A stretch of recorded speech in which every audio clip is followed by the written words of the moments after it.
Galatoma, Galatoma, Galatoma, Galatoma, Galatoma, Galatoma.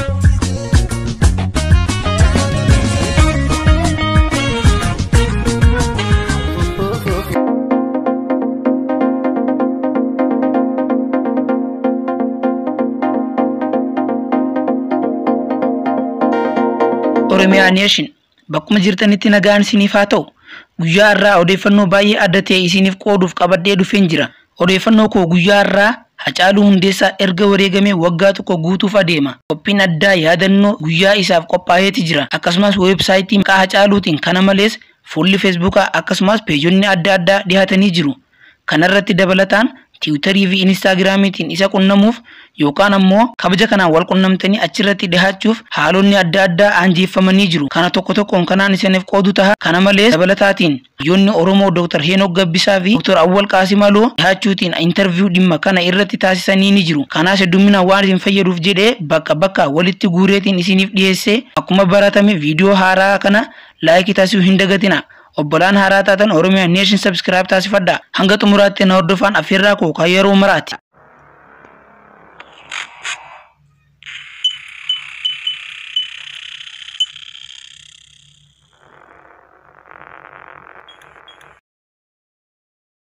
Hacaaluun waxabajii 22 bara 2013 erga boqoteen booda qophiileen yaadannoo isaa adda addaa qophaawaa turuun isaa ni yaadatama. Haa ta'u malee waggaa tokkoffaa wareegamuu isaa sababeeffachuun qophiin addaa biyya keessatti gama mootummaanis haa ta'u qaamota hawaasaa adda addaan qophaawee yeroo kana uummataaf beeksifame hin jiru. Lammiileen Oromoo biyya Ameerikaa kutaa Minisootaa jiraatan dargaggoon Oromoo 30 ol ta'an walitti dhufuun hayyoota Oromoo waliin mari'atanii qophii addaa feestivaalii guddaa tokko akka qopheessaa jiran beeksisanii jiru. Feestivaalli guddaan kun kan kabajamu guyyaa isaa Juulaay 30 fi 30 takka akka ta'e beeksisanii jiru. Kana malees hayyoonni Oromoo akkasumallee qophiileen gurguddaan adda addaa sanirratti kan dhihaatu taha. Namoonni qophii kana irratti dursitanii argamuu barbaadan weebsaayitii dhimma kanaaf jedhamee baname hacaaluu.net jettanii argachuu ni dandeessu.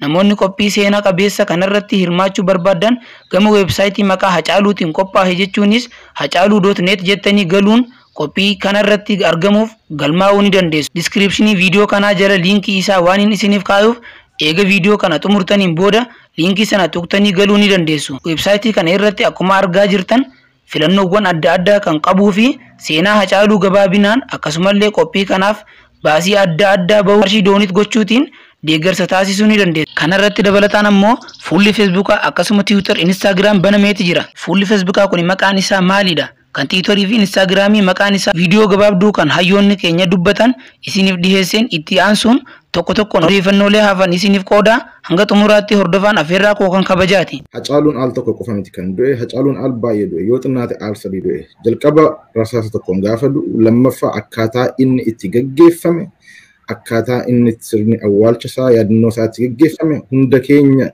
caalmaatti ajjechaa isaa caalmaatti kan nu gaddisiise. Inni sadaffaan immoo Hacaaluun yakka tokko malee gaafa ajjeefamu haqa barbaachisaa ta'e hin arganne. Waggaa tokko yeroo guutee jirutti haqa wanti jedhamu maatiinsaa, ijoolleensaa, firoonnisaa haqa ilma isaanii argachuu hin dandeenye. So Hacaaluun al sadii du'e. So sababa kanaatiif nuti wanta akka sabaatti gochuu dandeenyu Hacaaluun kan nama lamaati. Tokko kan maatii isaati, lammaffaa kan saba Oromooti. Akka saba Oromootti wanti nuti gochuu dandeenyu yaadannoo isaaf malu, yaadannoo Hacaaluu madaalu, yaadannoo deebisee Hacaaluu seenaasaa gootummaasaa irra deebi'ee beeksisu yoo qopheessinee uummataaf dhiyeessine, uummanni Oromoo yoo walitti dhufee yaadannoo kana geggeesse akka saba Oromootti haqa ta'uu danda'a. Yaada jedhuun haqa isa gama mana murtii yookaan haqa siyaasaatu hin taane akka uummataatti waan nuti Hacaaluudhaaf barbaanne dhabne ofii keenya waan gochuu dandeenyu ta'uu mala. Sanaaf jalqabbii gaarii ta'uu mala yaada jedhurraa ka'eeti. Inni qabxii sadaffaaf inni baay'ee murteessaan ajjechaan Hacaaluu duwwaa miti kan ajjeefame. Waa hedduutu Hacaaluu faana ajjeefame. Ajjechaan Hacaaluu qabsoo Oromoo akka waliigaletti qabsoo Oromoo gaafa jedhu sochii mirga walqixxummaa boqonnaa haaraatti seensise. Namoota hedduutu achi booda hidhame, namoota hedduutu ajjeefame, namoota hedduu biyyaa ari'ame. Boqonnaa confusing ta'e, boqonnaa dukkanaa ta'etu baname. So kun xiyyeeffannoo mataa isaatii barbaachisa. Yaadannoon yookaan immoo memorial projectiin seenaa saba kamii kamitti keessatti yookaan immoo sochii mirga namoomaa kamuu keessattuu bakka guddaadha qaba. So sababa Hacaaluutiin, ajjecha Hacaaluutiin wanti hedduun har'a nuti keessa jirru yeroo sana ka jalqabe. So kanaaf kun xiyyeeffannoo addaatiin yaadannoon addaatti godhamee seenaa keessatti galmaa'ee arkaayivd ta'ee ka irraa barannu ka irratti wal barsiisnu ta'uu mala. Kanaaf bakka tokkotti eegaluu qaba. Teenyee waggaadhaa gara waggaatti taskaara baasuu osoo hin taane gara itti enerjii kana, paashanii kana fi kaka'umsa jiru kana akkaataa boqonnaa itti aanutti saba keenyaaf akka inni fayyadutti gar tokkotti kanaan haa eegallu yaadannoo kanaan haa eegallu yaada jedhudha. Fi inni dhumaa Hacaaluun intergenerational figure. Intergenerational figure gaafa jennu dargaggoo nama umuriin jaare akkasumas immoo nama umuriin giddu galeessa jiru waliin connect kan godhedha. Wantoota nuti qopheessine bifa lamaan ilaaluun hin danda'ama. Gara tokko sagantaa namni keenya bakka tokkotti walitti dhufee haala kabaja nama kanaa gitu haala roolii inni taphate madaaluu danda'u tokkooni walitti dhufneetiin akka ummataatti kabajaa keenya nama kanaaf ibsuudha jechuudha. So eventiiwwan tokko yaada kana bakkaan gahuudhaaf kan saganteeffamanidha. Gariin ammoo legacy kanarratti hojjannaa jennee jirra. Legasiin kun ammoo hafteen isaa jechuudha.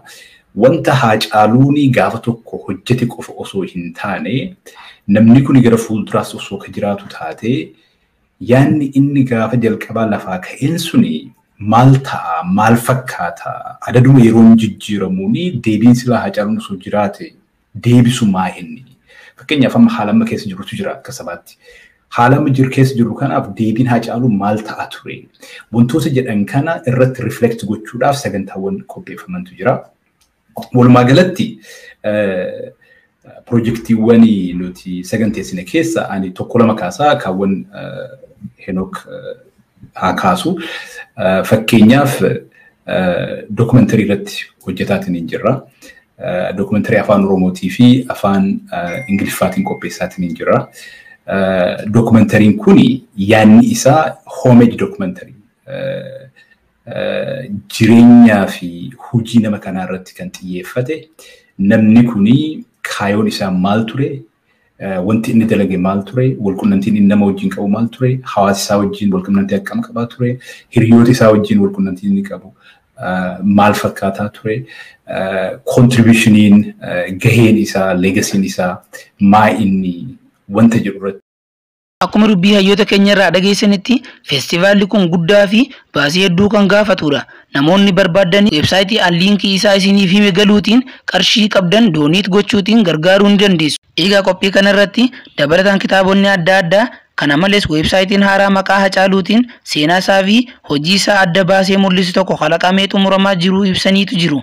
Websaayitiin kun akkuma xumurameen anis gama kiyyaatiin kanaan isin beeksisu ta'a. Kana malees namoonni gargaarsa adda addaa taasisuu barbaadan gama websaayitii amma kalaqamee fayyadamuu ni dandeessu. Akkuma jalqaba isiniif heeruu yaadetti kan Tiwiitarii fi Instaagiraamiin akkaawuntiin banamee jira. Kan akkaawuntiin Instaagiraamii isaanii HPRS yookaan ammoo Hacaaluu Hundeessaa gabaabsamee HH2 fi Press itti dabaltanii argachuu ni dandeessu. Bifuma wal fakkaatuutiin kan Tiwiitarii isaa HH jettanii akkuma duraatti yoo sarchi gootan ni argattu jechuunis kan Hacaaluu Hundeessaa jedhu gabaabsanii HH jijjiiranii HH irraa kan fudhatamedha jechuudha. Kana malees fuula Facebook isaanii Hacaaluu Hundeessaa Memorial Events kan jedhu sarchi gootanii laayikii godhuun isaan hordofuu ni dandeessu. Kana malees qophiileen adda addaa yeroo adda addaatti update tahan kan gama sanaan ummataaf ifa ta'uudha. namoonni kamiyyuu qophii kanarraa hafuu hin qabu. Seenaa Oromoo keessatti artistii jabaa dhabne kana ammoo bifa addaan kabajine artistoonni kan biraa yeroo kan isaanii bifa addaatiin kabajatan nuti kanaan dura argaa turre malee homaa tokko dalagaa hin turre. Kanaafuu namoonni hundumtuu irratti argamuu qaban dhaamsa hayyoota keenyaa kan turedha. Eega kabajamoo maatii Oromiyaa Nation dhimma Hacaaluu kabaja isaa waggaa tokkoffaa isiniif dhiheesse kana fakkaata. Akka jaallattan abdii guddaan qaba. Viidiyoo kana share taasisuutiin namoonni hundumti dhimma kana akka qoba qabaatu taasisan isiniin jedha. Viidiyoo kana like taasisuu hin dagatina. Hanga xumuraatti na hordofuuf kabajaa guddaa qabdu. Guyyaa biraa viidiyoo isin jaallattan hangaan qabadhee deebi'utti nagaan naaf tura.